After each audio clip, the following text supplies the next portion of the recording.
This episode of the Modern Therapist Survival Guide is brought to you by Thrizer. Thrizer is a modern billing platform for private pay therapists. Their platform automatically gets clients reimbursed by their insurance after every session. Just by billing your clients through Thrizer, you can potentially save them hundreds every month with no extra work on your end. The best part is you don't need to give up your rate. They charge a standard 3% payment processing fee. By using the link in the show notes, you can get a month of billing without processing fees just to test them out for your clients. Listen at the end of the episode for more information. This episode is also brought to you by Melissa Forziat Events and Marketing. Melissa Forziat is a small business marketing expert who specializes in marketing advice for businesses that have limited resources, including the very special course, How to Win at Social Media, Even with No Budget. Stay tuned to the end of the episode to learn how you can get the most from social media marketing, even with little to no budget. You're listening to the Modern Therapist Survival Guide, where therapists live, breathe, and practice as human beings. To support you as a whole person and a therapist, here are your hosts, Curt and Katie Vernoy. Welcome back, Modern Therapists. This is the Modern Therapist Survival Guide. I'm Curt Widhelm with Katie Vernoy, and this is the podcast for therapists about literally at this point, just everything that we come across in our practice in our field.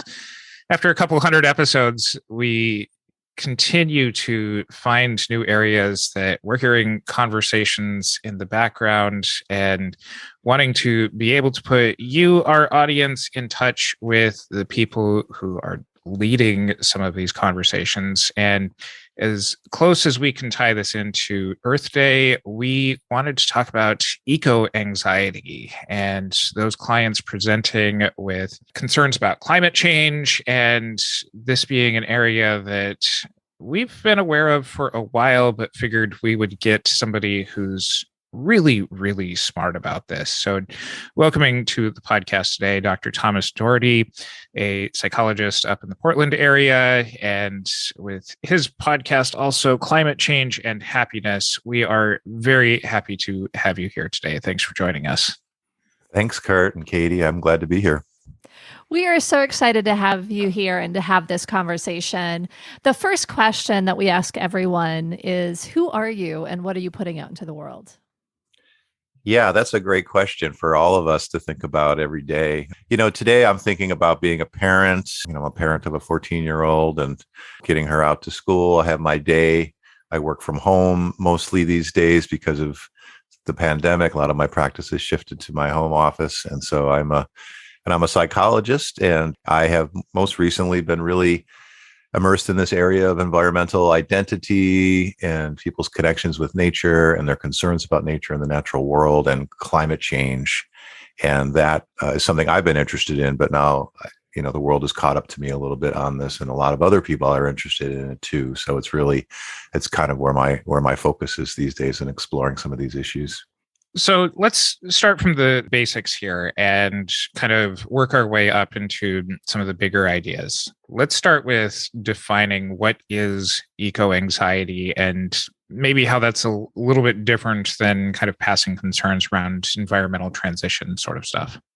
I'll make a point that we can cycle back to about this because we have anxiety when we're concerned about we're apprehensive about some potential threat in the future. But, there's a saying in therapy, we hurt where we care. And so anxiety is a signal to us, but it's also a signal that we have values and we have things that we care about and things that are important to us, right? And so very quickly into the eco-anxiety conversation, I like to pivot to that value piece because it helps to ground people. And we can get to that. But eco-anxiety is a term that started, by my reckoning, it started to be used in the media around 2007, give or take. And it was originally describing people's concerns around just these kind of insidious environmental issues that we know about that are hard to track, like plastics in the food chain or chemicals or various kind of, these kind of forever chemicals that are floating around, and that really insidious kind of feeling. That's kind of where that term first originated in my research of it. And then, of course, it's more recently been attached to people's concerns about climate change and the potential changes that could happen to the environment and to other species So it has a history, and then you can go back to say even people's concerns about nuclear war and during the Cold War, or people's concerns about chemicals in the environment, going back to Rachel Carson's Silent Spring, which was published in the early 1960s. So it does have a little bit of a history if you dig this idea of being concerned about the state of the world. But in the last couple of years, it's really been amped up because of the predicted, disasters and events associated with climate change have been happening to people, and they've been happening close to where you live. And we've been seeing this on the news, or even personally experiencing in terms of heat, smoke, fires, severe storms, flooding. And so that's kind of taken this kind of general, existential concern that all of us have at one time or another, and really, really amped it up for people. It's so interesting because when you talk about that, I feel like, especially for those of us on the West Coast, it feels very present related to the fires. You're up in Portland, and before we were started, I gone to Portland a couple of times, and I think it's an amazing city. And the first time I really got to explore it, it was under ashes. And the air quality was pretty gnarly. And it was something, well before the pandemic, folks were wearing masks just to try to get through day to day. And it felt very apocalyptic to be there. The skies, this horrible color, or maybe, in a weird way, a beautiful color. But then there was also just ash raining down. And to me, it feels very logical to see, like, this is going to impact all of us. And for some folks, it might impact it more dramatically. This idea that the world is failing, is coming to an end, that we're destroying the planet. And so is there kind of subclinical, like, I'm worried and care about the environment, and there's clinical eco-anxiety? Like, is there a discernment there that we can make for our audience? Yeah, I would say so. And it's really neat that we're the listeners are therapists, because we can get into this kind of thing. So a lot of it it's really juicy. It's about our meaning. It's about the words that we use. So when I start to talk to people, I'm immediately being very observant to what their language is, what their personal experiences are. Even using terms like apocalyptic and stuff like that, it gives us a clue to how we're seeing things, right? And then there's that, well, I have some control over my words, and I have some control over what language I use. And so that immediately we're started, just like any other kind of therapeutic issue, whatever it happens to be, we're just really listening for the narrative, and therapists, of course, themselves have been influenced by this as well. And so that's also been a tripping point, is that the last couple of years, therapists themselves they're human, and they live in Portland or whatever, and they're dealing with the smoke and the heat. So they're going through it also. So all the therapists that are listening are going through this as well. So we're not sheltered from this. There's no special eco-anxiety diagnosis, as you know. I mean, and I know you were talking to DSM experts, and so it's really touchy about what's in the DSM, and there's really important rules about diagnostic categories are made. So what we're dealing with is, and we don't need a new diagnosis. We have the tools. We can diagnose someone's feelings of depression or anxiety or trauma quite amply with the existing DSM. And so anxiety is a normal emotion. We all feel it. It's a healthy, useful emotion. That's how humans survive. Anxiety keeps us alive. And also we have social anxiety and different other kinds of anxiety about our performance and how we fit in with our tribe of people and all that sort of stuff. So we have to remind ourselves that anxiety is normal, and some anxiety about the future. And there's so many things to be anxious about in our global interconnected world. All of us sit with some anxieties from time to time. That's quite normal. And it helps us to be the best people that we can be. Like with any other kind of anxiety issue, to me, there's 3 levels. There's normal feelings. There's adjustment level problems. That would be kind of adjustment disorder level. And then there are, more diagnostic problems, like someone might meet criteria for an anxiety disorder. So if someone's concerns about the environment are significantly affecting their sleep or their diet or their relationships or their work or going to school, if there's that significant impact on activities of life, then, if the patient or client is amenable to that, I mean, that's we can use that label to help them. So, and I think our goal is I think a lot of people myself, maybe yourselves as well, we all of us will move into that adjustment disorder category from time to time, in the sense of, wow, we're really needing to do some extra work to adjust to this stressor that we have. And it could be temporarily affecting our sleep or our things like that. So that part of the goal is to keep people in the adjustment and, keeping them toward health and helping them to not fall into the deeper diagnostic issues. I'll maybe, for spicing this up a bit, come at this from more of the alarmist side then. Sure. This seems to be, following all of the climate predictions, everything else seems to be getting worse and worse. And in managing some of these conversations with our clients, we're going through this too. And it feels like it's so much bigger than what any one of us individuals can do. And it seems like a lot of us are managing these conversations as just kind of like, well, put your head down and hope for the best and focus on the positives. But I'm imagining that is not the only things that we should be doing here. Yeah. And it is, and that's part of it, is bearing witness to this. It is scary. It is overwhelming. I will go through moments of overwhelm too. I mean, and it's a paradox. The more, ignorance is bliss. And if you don't know much about this, it's not concerning you because some of these things are far away, or you don't necessarily have to link, weather changes to the climate. So certain people are more vulnerable. Even traditionally, people have been more vulnerable. People that are environmentally minded in general, people that are environmental professionals or conservation professionals or teachers or scientists, public health people, so those people are more vulnerable because they know a lot. Putting your head down for a moment is fine. That's okay. But, it's about building capacity. It's about building capacity to be with these issues. Some basic kind of cognitive behavioral and other kinds of therapy techniques are helpful about just helping people to kind of grade what is the true danger today, like how are things going right today when you walk outside your door, and just keeping, getting people into the present moment, helping people to be more mindful, essentially reeling in the anxiety. I say, your horses are gonna, one of my therapy sayings is that your horses are gonna ride. Like, if my imagination is gonna go on anything, just don't, your horses are gonna ride, but just don't ride them, so let your imagination is gonna do what it's gonna do, but let's come back to the present moment. And so I feel like there's a wave function here where people get really stressed, and we kind of help just pull it together, build some capacity to take in a little more. And then, so there is rise, there's this kind of despair and empowerment curve that happens in environmental work in general, but in any kind of important work, you're trying to write a novel or anything, you're going to go through periods where you're up and periods where you're down. And so it's helping people just to get into that little longer flow, but not sugarcoating it either. I mean, that's not helpful. It is scary and it is dangerous. And ultimately people do need to find a way to take some action, because that's the way to complete the anxiety cycle is to take some action. So it gets really existential, it gets political. We need to be like really upfront about all that. You said that folks who don't know kind of can keep their heads down or not even know they need to keep their heads down, that it's kind of ignorance is bliss. Yeah.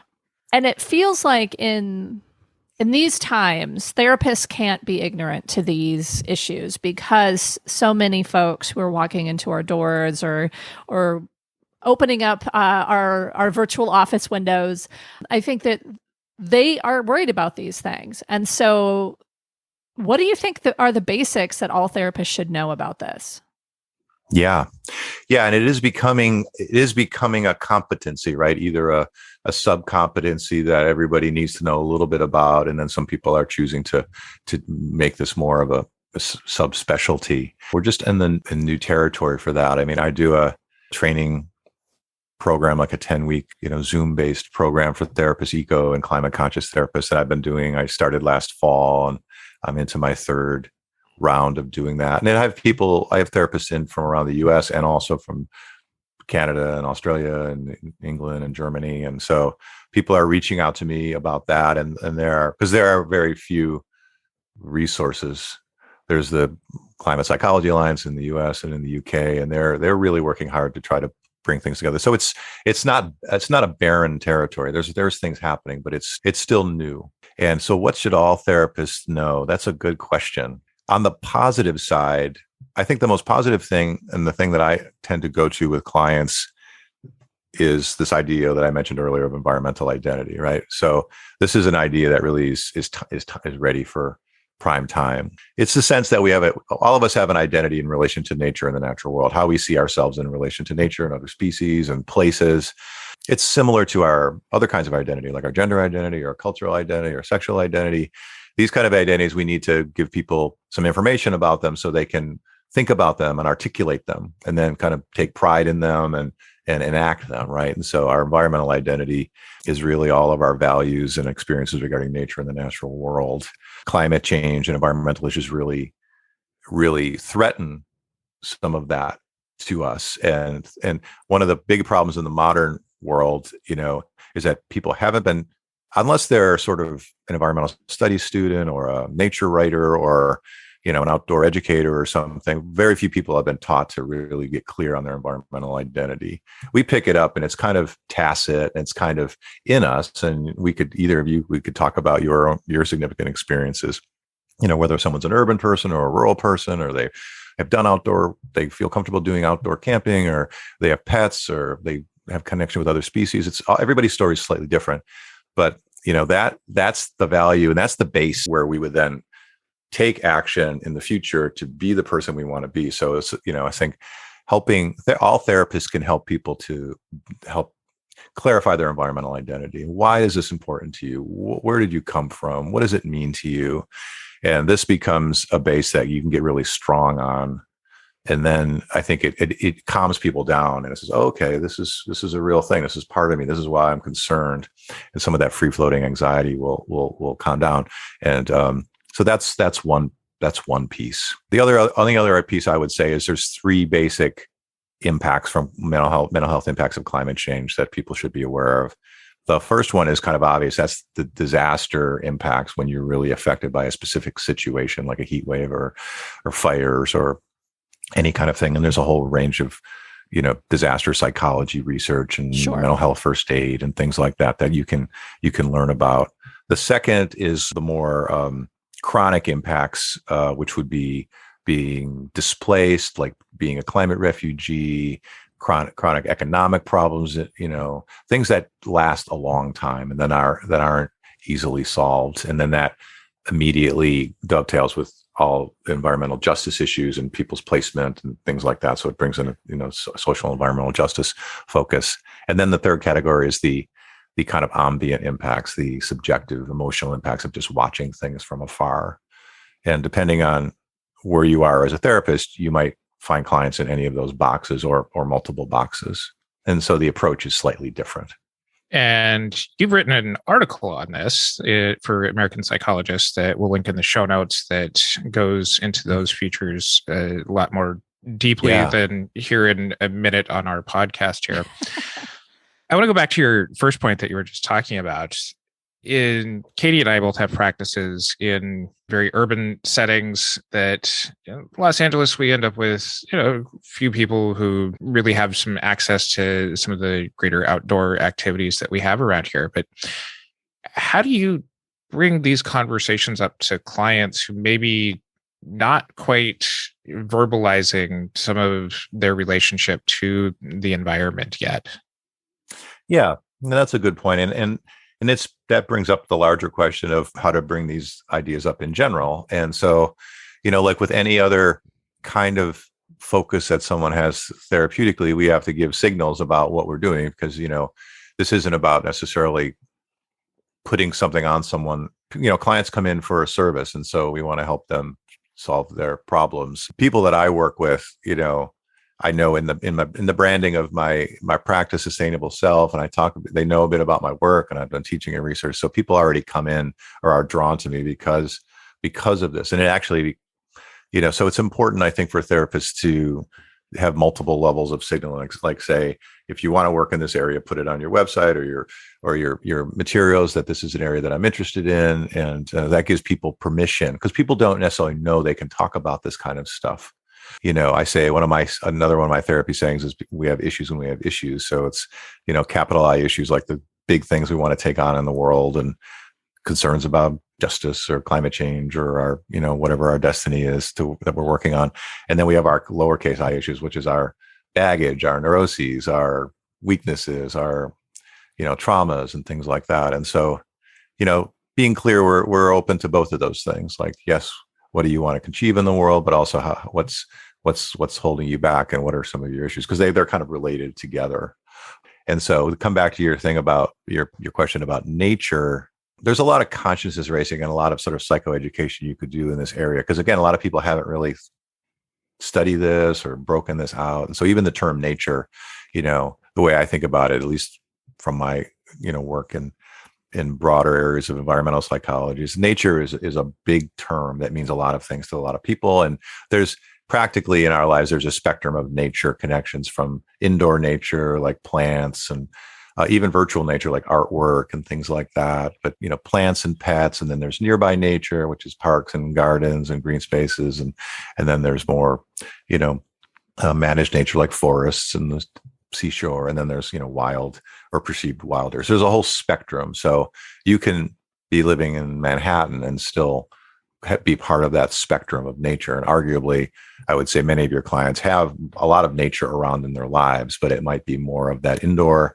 nature in terms of plants and pets, or their imagery and their art, or their nearby nature, like their parks or gardens and green spaces. And so and you get benefits.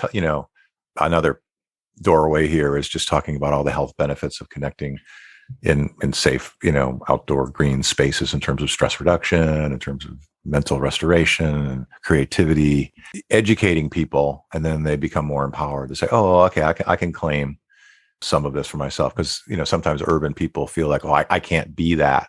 I can't be that eco person, or I can't be that outdoor person. I didn't grow up doing that, or I don't feel comfortable, camping. And so then they cut themselves off from this, but that's not necessary. There's a space for everybody. So, and then this grades just generally into basic self-care. When we look at folks with different levels of connection to nature, or different types of environmental identities, to me, it feels like the conversation, saying like, this is how you would have the conversation, seems a little bit daunting, because there's such a different experience we all have. Mm-hmm. And I guess the question that lends to me is, for folks who their big I issue is not related to the environment, are we missing something if we don't introduce the topic? It is daunting. I mean, some of these issues are politicized, and we have to kind of be aware of, the culture of who we're working with and things like that. But I find over time that, when I open this up in a general way, what I actually find is when you start to scratch the surface on this, people often have a lot to talk about around all of these issues, because they have very little opportunity to speculate or talk about any of these kinds of things. One of my environmental identity exercises, like just a simple life timeline, and just from birth to the present, and what are significant experiences in nature, the natural world, or pets, or things like that. And that opens up all kinds of things. But, I think one way to bring up the environmental identity piece is just in terms of general discussion of other kinds of identities that people have, So, in my work, I help people think about all different kinds of identities they have: their cultural identity, their gender identity, their sexual identity, their environmental identity, how they think about nature and natural world. And you can just add that in there as part of the suite of things. That's a kind of a fairly benign way to just put that out on the table. Or when someone is concerned about, or if there is an environmental stressor that's happening, like heat or smoke or some sort of issue happening regionally, someone can say, well, these kind of outdoor stressors sometimes affect our identity and who we are and our values. And is that happening for you? And I can guarantee you, if you would ask people that in Portland, during that, when the ash were falling, there would be a lot to talk about there. Oh, yeah. And so having that in our tool belt, all therapists having that in their tool belt is really helpful. And then, of course, for the therapists themselves, it's part of their life as well, because they have their own environmental identity. And then, like with a lot of things, like in the work that I do with therapists, when we're doing this training, I lead them through their own environmental. They do all the exercises themselves, and it's really rich. and really fun, and people get really into it. But it's like doing your own work, essentially, like in any other kind of therapeutic issue. You push your own boundaries and see what affects you. Doing a family tree diagram, but having an environmental identity family tree. So you think about all the environmental identity of all the people in the family tree, your parents and your siblings and your grandparents and the generations. People get really, wow, this is really neat. I never thought about this. And I know we're talking about the anxiety and coping, but it's also a growth opportunity. I think therapists are particularly well positioned for that growth opportunity aspect. Well, and I was thinking even, when you're opening that up and someone does say, yeah, it freaks me out, I don't like to think about it, the world is dying and, and I'd rather just focus on X, how do you address that? Because I think that there are folk, it feels daunting, and maybe this is me needing to do my own work, but it feels very daunting to think about a planet dying or becoming uninhabitable. Maybe that's a more accurate way to talk about it at this point, but it's something where that's overwhelming. That's, it feels like there may not be ready at hand solutions, and the advocacy effort seems like that could be helpful. You said kind of those types of things, but I guess I'm just searching for, where do these conversations go when you identify that someone is really freaking out because there's ash falling from the sky, or the levees have broken, or their house was burned down? Like, it seems like some of this stuff, if we move away from the crisis, like disaster and direct effects to the more indirect effects, like, how do we have these conversations in a productive way? Yeah.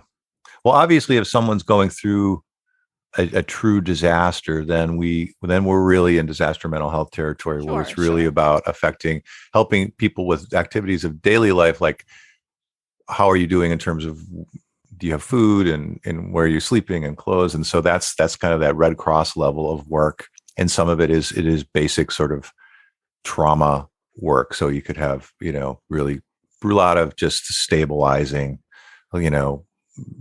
mindfulness and relaxation, and really helping people to get stabilized and all that sort of stuff.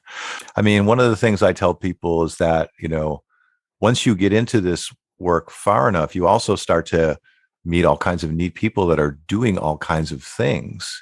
And there's thousands or millions of people. I mean, around the world, there's millions of people that are working on climate change issues in all these different areas. And people are studying things and they're building things. And it's really inspiring to be around some of this stuff. So that's an important message to get out to people. Yes, it's a big issue, but there's a ton of people working on this. Think of all the people, even in the Los Angeles area, that are going to work every day on climate and public health and things like that. And so that's important. One of my images is this, what I call it, the upside down pyramid. And people get really upside down. It's like this pyramid is like over the top of them, pointing at them, and they have very little resources. And the scope of the issue seems so huge. They just are crushed. And just naming that as an experiential thing, that we feel that, is important, because that's validating for people. But then we say, with the reframe is, let's flip that pyramid on the ground and let's put it on a base. And let's stand next to the base. And like, what do you need to do every day to take care of yourself? So it brings the conversation back to basic self-care. What are the bricks in your foundation? Diet, sleep, exercise, your family, your work. And let's focus on that. And let's build some organic energy so you can work on some of these issues. So some of it that's a kind of a stabilizing thing that I would do. And a big culprit here is media use and media intake. People get really immersed in the news. And of course, with the pandemic and with the war in Ukraine, there's so many things out there that are troubling, and that there's nothing wrong with being informed person. There's nothing inherently wrong with news media in itself, but it's the overwhelming immersion in it that really, really affects people's nervous system. So I'll often say, let's do a bit of a news. Let's look at your news diet, because it's usually lurking there. And let's think about where and how and when you're accessing news, particularly digital news on your phone. And, like Henry David Thoreau would have said, a few hundred years ago, like, the news is your life, like go outside the door and that's the news. So I also help people to get more into their daily life and pull out of the news. And that will very quickly help help our nervous system to change a little bit. So some of that overwhelming apocalyptic thing is kind of a perception that happens when we're really jacked up and have a stress and a fight or flight response. And so these are true threats, and we don't want to, again, sugarcoat things, but our perception of them can really change if we can kind of pull ourselves together and come down into the present moment. So it is again, it's this process, and it's engaging, bearing witness and sitting through it when people are really impacted. We feel it, so we have to take care of ourselves as well, because then we get the compassion fatigue kind of issue that can happen as well. Sure. Yeah. Moving beyond the individual, that, a lot of what we look at systemically is individual reactions to systemic problems. Yeah. I'm sure that there are clients that want to get involved in more activism type things that help to take this on in a broader way. What kinds of things do you find yourself suggesting to clients as maybe taking this beyond kind of their own individual reactions to the world going on around them? Yeah. And that's a huge piece, because we get so many messages to do action and to take action. And people feel, again, like people are like climate hostages, I say, because we're in this big system, but we really can't affect what the US Senate does or what, corporations do. And so it does feel people are trapped, but it does feel good to take action. And so it's kind of a bespoke, kind of custom approach to each person. Like who are you? Where are you? What kind of actions would you do? Where are you placed? So it really becomes a conversation. There's a front line there of direct action, in terms on picket lines or on the protest lines. And there's behind the lines where people are doing all kinds of other things, websites and fundraising and research and helping the community. And so it really freeing people up to say, well, where do you fit on that spectrum? What are you drawn to? What are you curious about? Some of it is education, like, we might just need, you're curious about a certain area. Well, then maybe just educating yourself about it. It's kind of beyond the kind of simplistic, these are 10 things you can do for the environment, helping people to find something that's, authentic to themselves, that they can do for a while, that fits into their gift. And then there is a basic sense of sustainability that's good for therapists to know. It is, making major life changes about how you get your power in your home, or how many cars that you own, or your diet, or how many children you have. These are the big ticket items that do affect our carbon footprint. And so trying to, just educate people. They can make their own choices, obviously. And it's not that easy to say, install solar panels on your house or do whatever, because it depends on how much money people have and whatever. So we don't want to shame people or guilt people, but we do want to give them some good information. So if you do want to make changes, your light bulbs are less important than whether you have an efficient water heater, that kind of thing. So there are some basic sort of sustainability things to know about. But in terms of the climate, it's a life thing. Like in all of our life, for the rest of our lives, climate change is going to be an issue. So it's like engaging with something like poverty or injustice. It's something that we can engage with in various ways through our life. And when people are younger, they might be more on the front line, and you want to encourage people. We need people on the front line. And if you're a frontline person, let's get you there. I was a frontline person when I was younger. Now I'm a parent, and now I'm more doing other things. So, if we have future conversations, there's a whole developmental thing here where you can think about elders and adults and parents. Mm-hmm. That's another lens to lay over this kind of thing that therapists are really good at. But in the short run, the action is something that is authentic for you, and you might already be doing enough. If you're a parent and you're working, you might be doing enough. So that's the other message to give people. Ultimately, in a good world, experts in government are going to be dealing with this kind of stuff, not your average person. So that's where we're trying to go with this as well. So I do want to kind of liberate people a little bit to say, you might be doing enough right now, and that might be important for people to hear. To that point, I think there's kind of an implied knowledge that I don't know that I have exactly, and maybe you can direct me specifically to some reputable resources. But as far as, kind of the basic sustainability, those types of things, are there go-to resources that you would recommend to make sure to kind of do a self-assessment around basics sustainability? That's a good question. The first place I think about in broad terms is Project Drawdown, which is a organization and linkages of a bunch of people that are really working on, a comprehensive approach to climate change. And the Drawdown website is just a wealth of information. It can be a bit, there's a lot of different areas there, but if you really want to kind of see a comprehensive approach to climate change across society in different areas and silos, that's the kind of the place to go. And it's also can be actually inspiring to see all the things that people are doing. I think each state, if you look at each state, in terms of state departments, the sustainability, county, city, I think that's also a good place, check out what's happening in your region, because then it makes it more local. Sure. So whatever town, because I think that's a place where you can start to say, oh, wow, this is my territory and people are working. So that has a social aspect to it as well. Any last suggestions as far as ways that therapists can incorporate more climate awareness in their practices with their clients? Yeah, I think as therapists, again, all of you've both been therapists for a while. The people that are listening, if you've practiced enough, new things come onto the scene and you learn about them. You learn about new therapy modalities. You learn about how to work with different kinds of clients. And so I would encourage therapists to just make space in their repertoire to start bringing these and just experiment with it. It's okay to ask some of these questions and do some learning in practice. And so I think that's probably because therapists, I think, are careful and they don't want to work outside of their comfort zone or outside of their competency. And so that sometimes holds the field back, I think, from doing innovative things.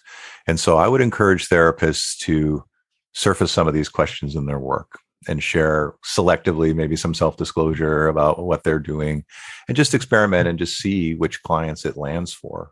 Because it could open up some interesting conversations. You'd be surprised. And if people have other things they're focused on and this environment or climate isn't the thing, that's perfectly fine too. But I'd encourage people to experiment with this, because therapists have all these tools to bear. They don't have to learn a lot of new stuff. If you already know how to help people with anxiety about work and social anxiety, you can also help people with their anxiety around environmental and climate issues as well. So I'd encourage people to add a line in their repertoire about this and just see what happens. This doesn't have to be in your face sort of stuff. One of the things that I appreciate from your website is even putting things like bus lines that are close enough to your office, that are accessible for people, that can be front of mind sort of things, that this does not have to be necessarily explicitly thrown at every single client, but even just kind of when you're considering this. I know not every office location is going to have these kinds of things, but ways of just kind of also leading by example seems to be right. Yeah, and Curt, that you're speaking to sort of like a green business, and so we can think about our practices as a business, and is it a sustainable business? Is it a green business? And so that's another angle for therapists, even if they're dealing with another specialty. Maybe they're dealing with pediatric, mental health issues or ADHD or whatever. But it doesn't mean they still can't think of their own lifestyle, and their own practice in a sustainable manner as well. Thank you so much. This has been really, really helpful. A great conversation that I feel like we've just started. Where can people find you and learn more about the work that you're doing? Yeah. Thanks, Katie. I really appreciate the conversation too. Well, people can find me at my website, selfsustain.com. And my podcast is climatechangeandhappiness.com. And if therapists are interested in some of the training that I'm doing, you can find information about my consultation groups at selfsustain.com. This is an adventure. Things are going to be growing and changing even this year. I'm looking at the different writing and different kinds of ways to maybe do groups that can reach people outside of my region. So yeah, please seek me out, and I'd be happy to chat with people. And we will include links to those in our show notes. You can find those over at mtsgpodcast.com. And please also follow us on our social media, join our Facebook group, the Modern Therapist Group, to continue this conversation and share ways that you are addressing this in your practices as well. And until next time, I'm Curt Whithelm with Katie Vernoy and Dr. Thomas Doherty. Thanks again to our sponsor, Thrizer. Thrizer is a new billing platform for therapists that was built on the belief that therapy should be accessible and clinicians should earn what they are worth. Every time you bill a client through Thrizer, an insurance claim is automatically generated and sent directly to the client's insurance. From there, Thrizer provides concierge support to ensure clients get their reimbursements quickly directly into their bank account. By eliminating reimbursement by check, confusion around benefits, and obscurity with reimbursement status, they allow your clients to focus on what actually matters rather than worrying about their money. It's very quick to get set up, and it works great in complement with EHR systems. Their team is super helpful and responsive, and the founder is actually a long-term therapy client who grew frustrated with his reimbursement times. Thrizer lets you become more accessible while remaining in complete control of your practice. A better experience for your clients during therapy means higher retention. Money won't be the reason they quit therapy. If you want to test Thrizer completely risk-free, our very special link is bit.ly/modern therapists. You sign up for Thrizer with the code Modern Therapist, you will get 1 month of no payment processing fees, meaning you earn 100% of your cash rate during that time. This episode is also brought to you by Melissa Forziat, Events and Marketing. Are you looking to boost your reach and get more clients from social media? Check out the How to Win at Social Media, Even with No Budget course from marketing expert Melissa Forziat. It can be so hard to get engagement on social media or to know what to post to tell the story of your brand. It can be even harder to get those conversations to turn into new clients. Social media marketing isn't just for businesses that have a ton of money to spend on advertising. Melissa will work you step by step through creating a smart plan that fits within your budget. How to Win at Social Media is packed full of information. Usually a course as detailed as this would be priced in the thousands, but to make it accessible to small businesses, it is available for only $247. Plus, as a listener of the Modern Therapist Survival Guide, you can use the promo code THERAPY to get 10% off. So if you are ready to go to the next level in your business, click the link in our show notes over at mtsgpodcast.com and sign up for the How to Win at Social Media course today. Thank you for listening to the Modern Therapist Survival Guide. Learn more about who we are and what we do at mtsgpodcast.com. You can also join us on Facebook and Twitter. And please don't forget to subscribe so you don't miss any of our episodes.